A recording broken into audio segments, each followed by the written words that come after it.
it. Okay? Can talk less to people, yeah? No. But This should really actually is be it in this. actually sort of tracking? No, Can you pan it so- round? So like, So if I go like that. No! It's Mamma mia! Mamma mia! Mamma mia, let me go. No! No! Right. You can have a go at that yourself. I think this is... We'll see what happens. We're going to do... Did you all manage to download the XAir software that we mentioned about 3 weeks ago? If you've all managed to download that, I've got the X18, this device here, that we're going to use up in 101, and we've got the M32 down here. So the idea is we'll run two simultaneously.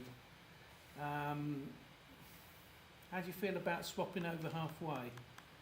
Means wiping everything down and that's a bit of a no. Or we have to do the opposite the next time you're in. If you feel safer with that, then fine. That's fine. So we've got to decide who's going into 101 and who's coming down to here. We've done already. Has it? Normally we should group 3 in 101 and group pod 4 here. Okay. That's okay with you? Or we can do the other one if you like. How many people in pod 4? Everybody's going to want to be in here though, aren't they? Which pod 4? Pod 4 you're here, yeah? Yeah, so there's 3 people, 4. Then we go to the 101 to the walk. Yeah? Okay. are you using the built-in Great. mics So and that? you go Yeah. later when we finish and we need to 101 to start the walk. Yeah. And you need to stay here. Top 3. Because I should have brought my H3 perhaps. Okay, so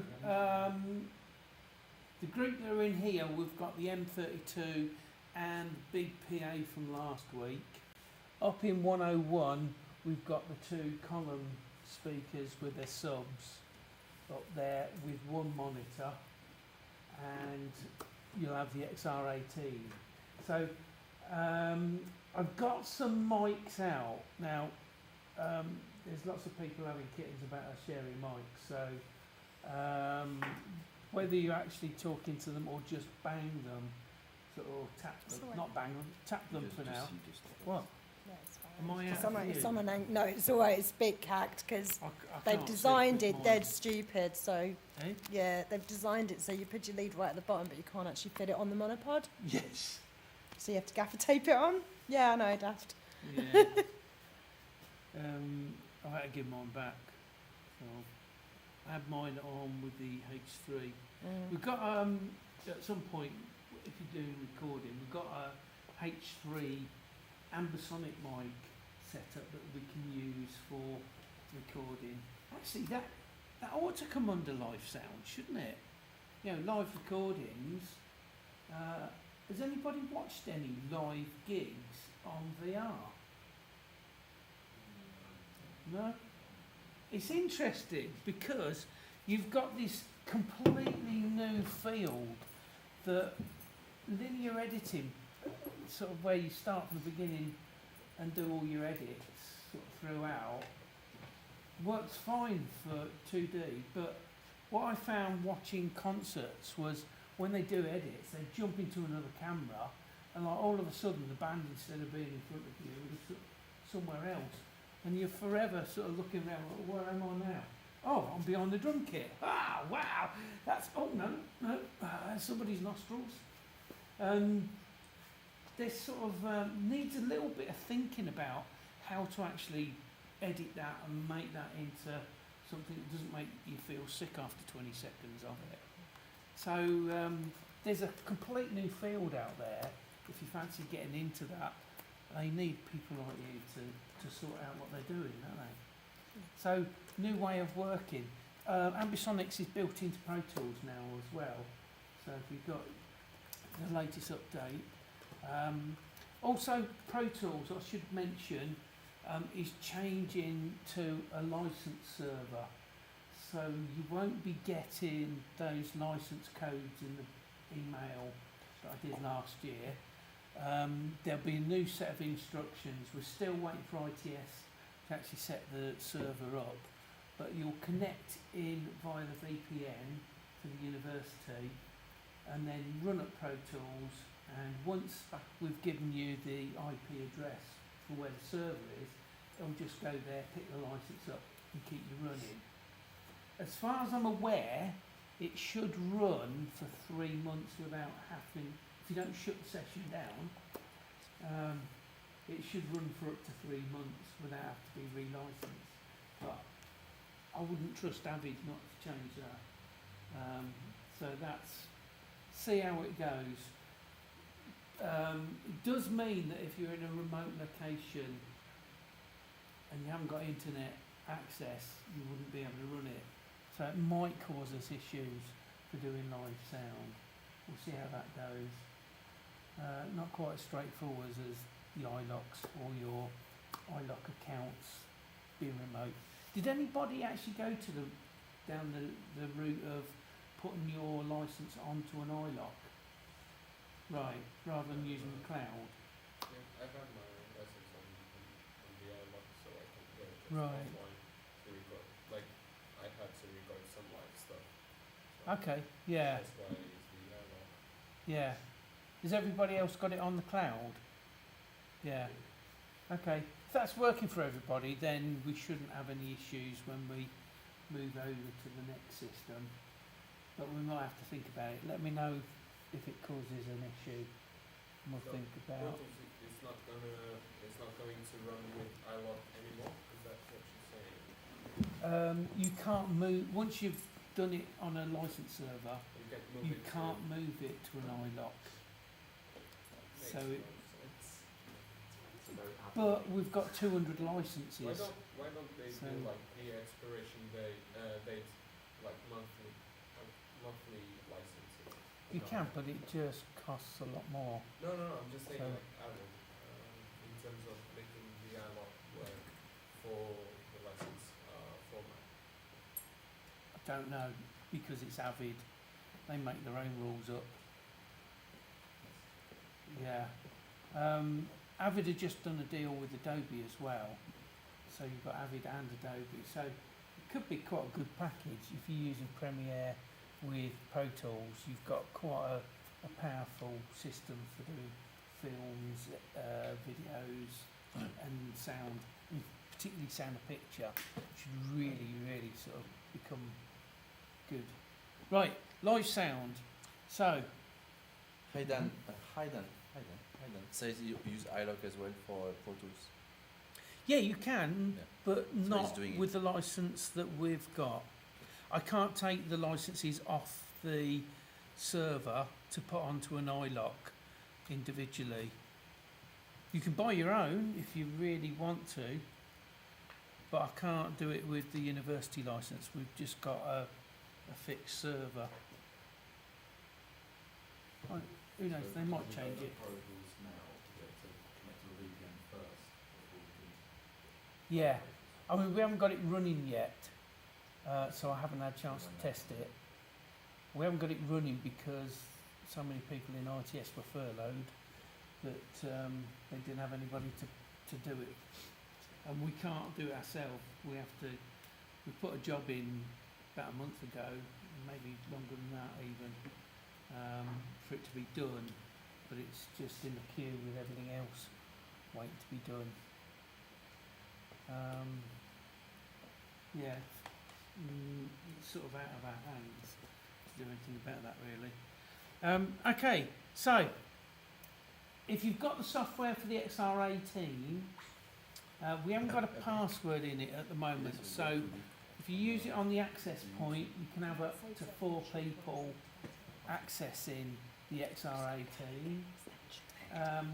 If you do have lots of people accessing it, when you connect to it, you get a choice of copying the settings from your computer or from the device to your computer. if you set it up copying the device to your computer, then you won't mess up anybody else that's on it. Yeah, otherwise whatever you've got will be transferred to that, and if you've got a blank session, you'll wipe out everything that everybody else has done. Yeah? You can get the app on iPhone, Android, PC, Mac, Raspberry Pi, all sorts of things. So we can run multiple devices. We'll set that up in 101. I'm going to try and run between the two venues and get everybody running. There's a ton of stuff over here. Where's all the cables gone? What happened to that big thing of cables? You forget it? It's not in the lift, is it? Oh, it's here. Hang on, that's under this lot. Right. We've also got the software for the M32 on the iMac, so we'll set that up as well. Might be worth pulling this cable. Was there somebody sitting there? No. Oh, behind you. It's nearly theatre. Pantomime season. Oh dear, what are we going to do about pantomimes this year? Pantomimes are back on! Oh no, they're not. Oh.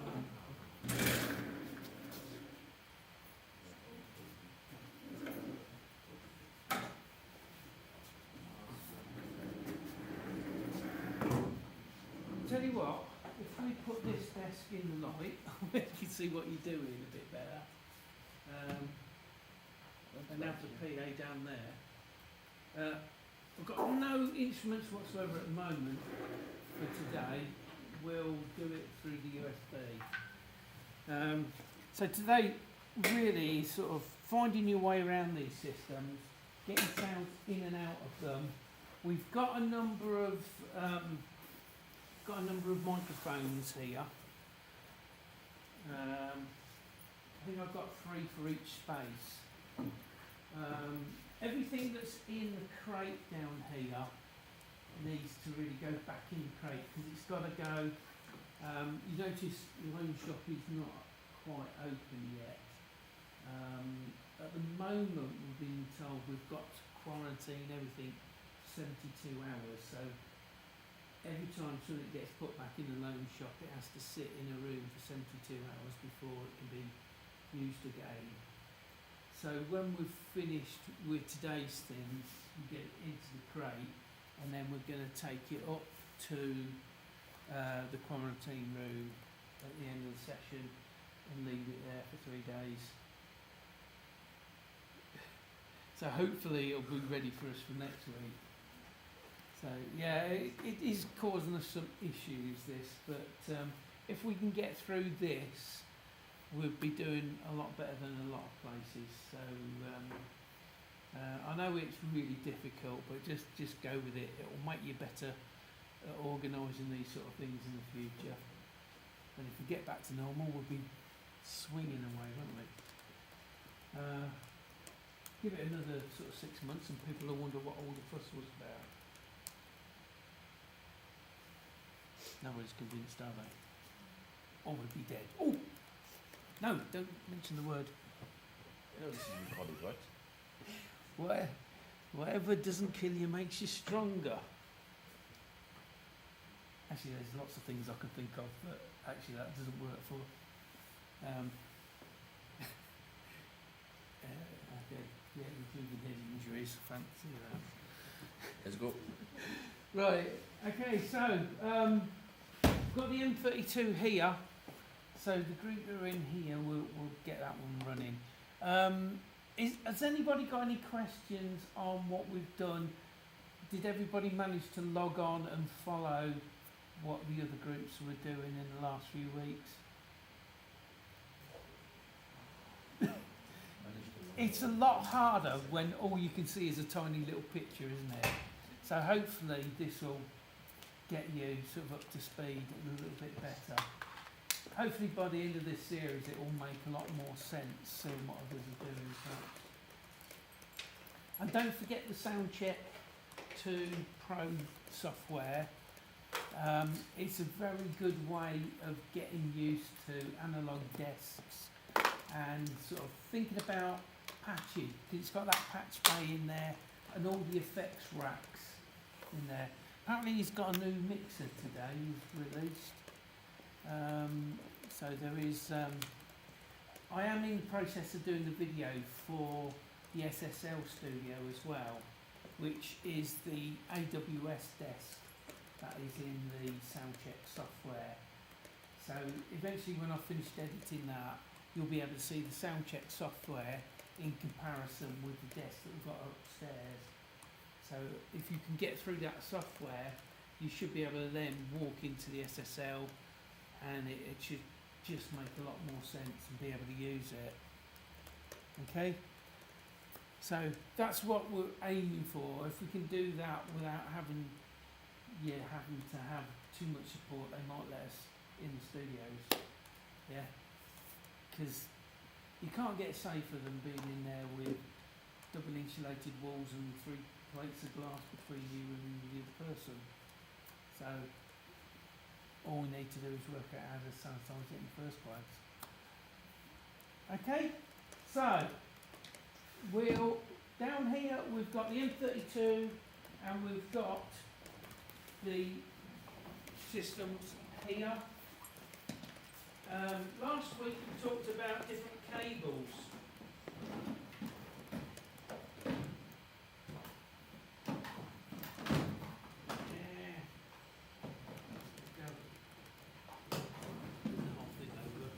So I'll move this in a better place for you.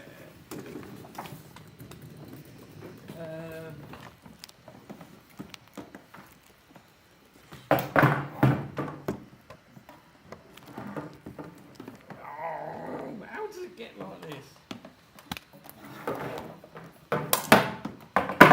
Cool. Right.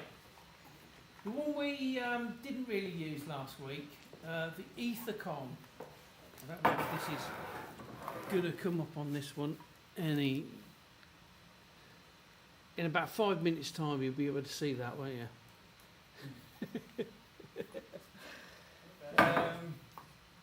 So this one we're going to use to connect in these boxes.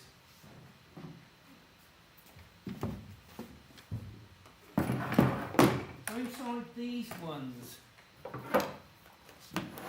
I'm not being very sort of thoughtful here, am I? Is that your bag? No. Maybe yes. Yes. I'll just move that over there. Sorry, not the 60. Oh, Sorry, we had a digital media student on the first day. oh no. I know, I cried. I did actually. I have had my clumsy gene enhanced over the summer. So anything that I can knock over gets knocked over.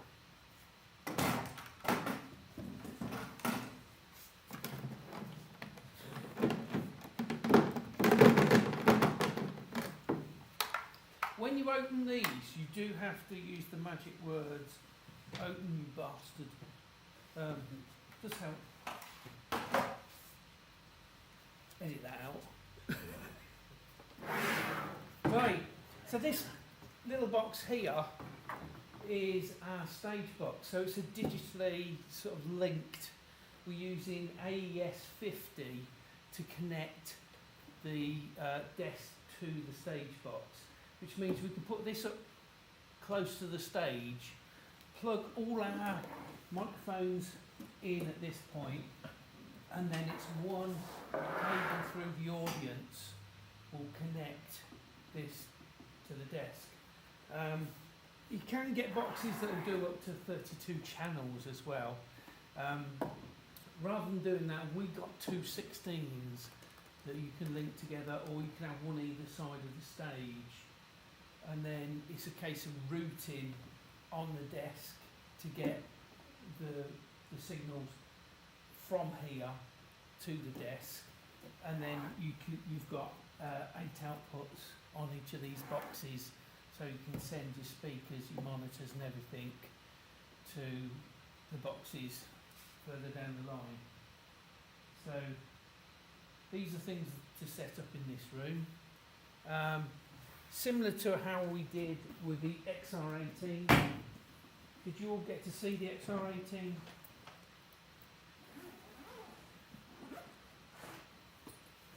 I won't take it out of the bag straight away because we've got to take it upstairs. Similar sort of thing to this. This one has the mixer built into its software anyway, whereas this one is just purely an interface, and then we use the desk to run it. We can use the same software on the iMac to run the desk if you rather use that. Some things I find easier on the software, particularly putting names into your channels. When you've got a keyboard and you can just right click and then type the name, far easier than click your first character and dial through until you find the letter D, and then click your second character and find the letter R. You can imagine sort of how much longer that takes rather than writing jump. Okay, so any questions on that? So if we get this one upstairs, we've got all the stuff in the cupboard upstairs, all leads. There should be mics up there as well. So plugging into this and feeding the speakers. So you've got one monitor up there and 2 front of house. Remember what we said about when from the direction you're facing, if this was the stage area, you've got front of house left and front of house right.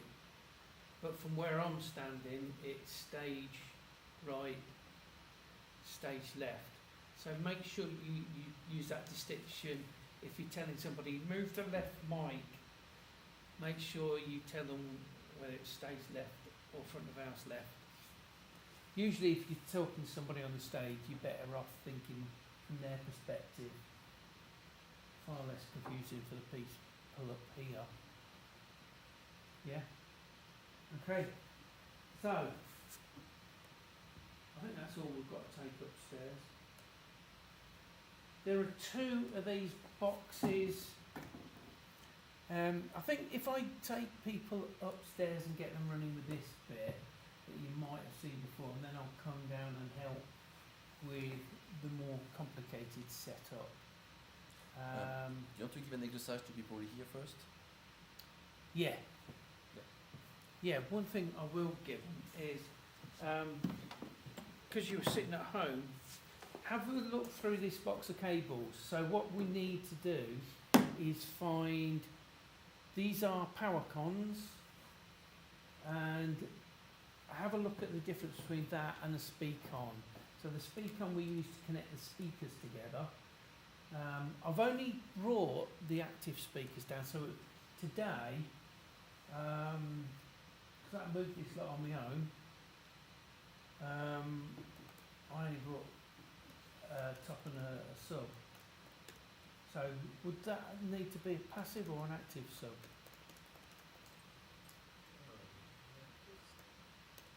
Yeah, because otherwise it'd make no noise, would it? Yep, cool. So we're running a half stack, not a full stack today. So when you power it up, you'll need to look on the back for that little chart that tells you what number it should be.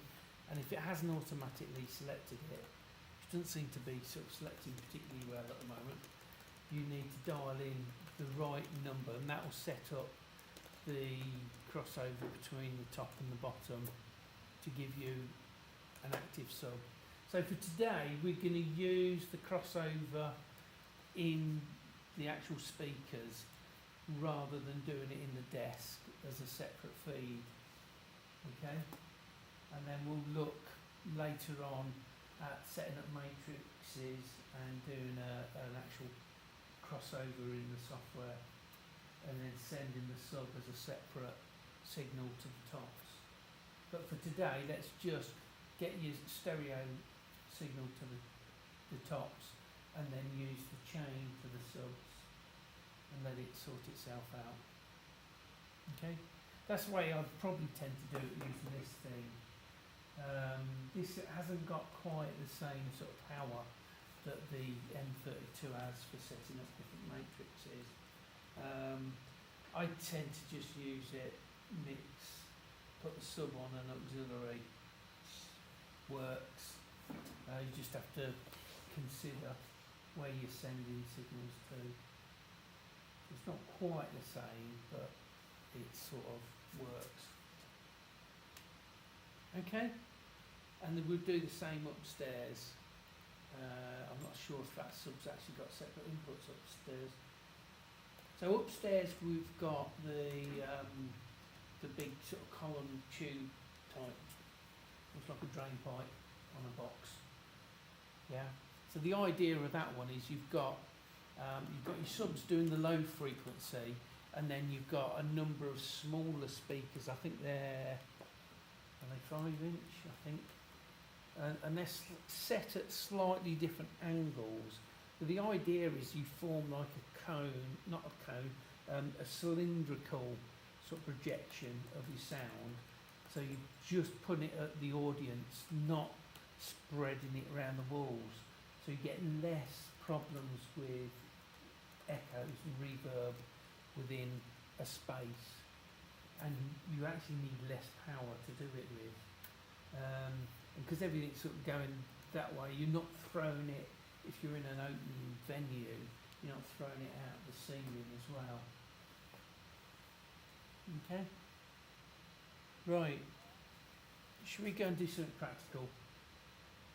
So, people in here, if you can get this desk onto the table, remember it is heavy, so don't go trying to lift it on your own.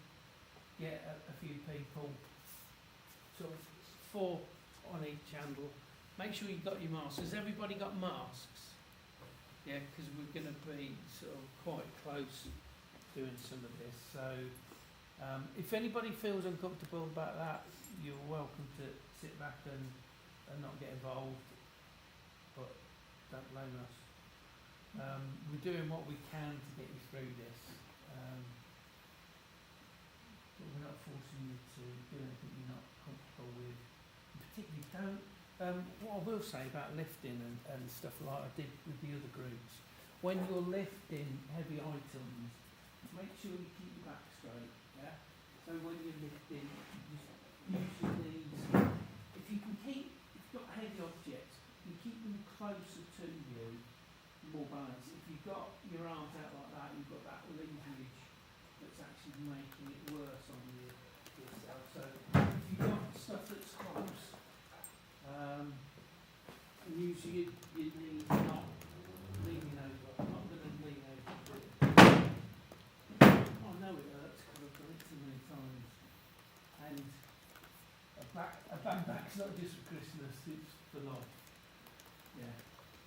It didn't really recover if you did it, so just don't sort of try and work it out yourself. Take my word for it. Okay, so we've got 2 monitors here. If you can get the kit out and get the speakers stacked, so you've got the sub at the bottom and the top on it.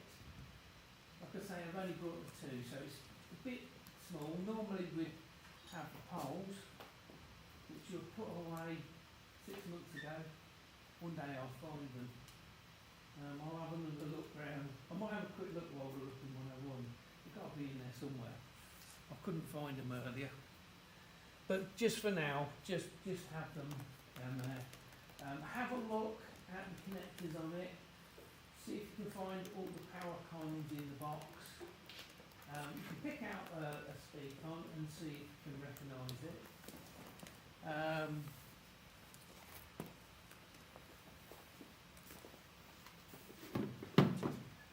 I will sort of mention this actually, because this is, if you're ever finding your everybody's getting on with stuff and you want something to do. We've got a cable checker here. It's a nice little device. Let me just check before I go too far. It's got no battery in it.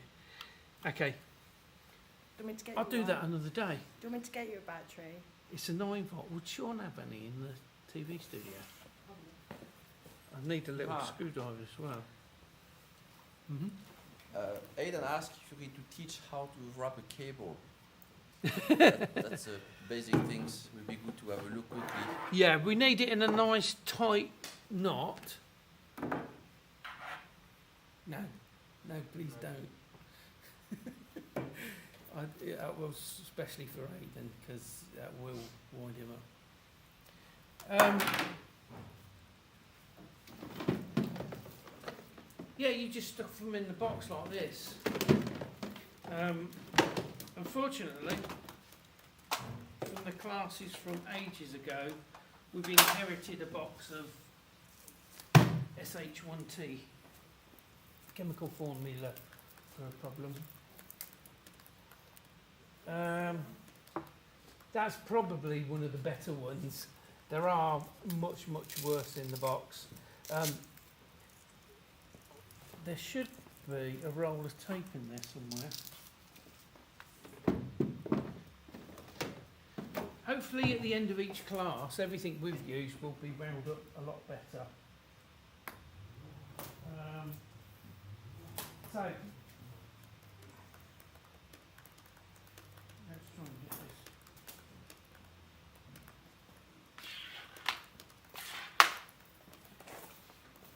Right, if you sort of can get the cable all unravelled and run it through sort of one way and sort of like give it a bit of a squeeze, you'll get rid of some of these twists in there and you'll find it will actually coil up a bit better.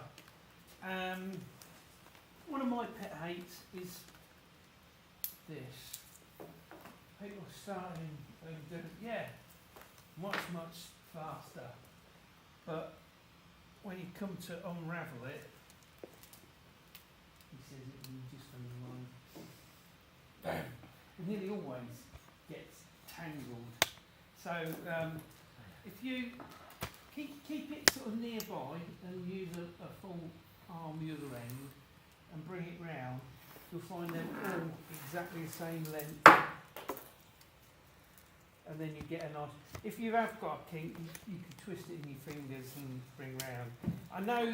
I don't know if Aidan's thinking of doing the under and over sort of technique. Did you do that with your people? I went there and I said, well, this is the right way to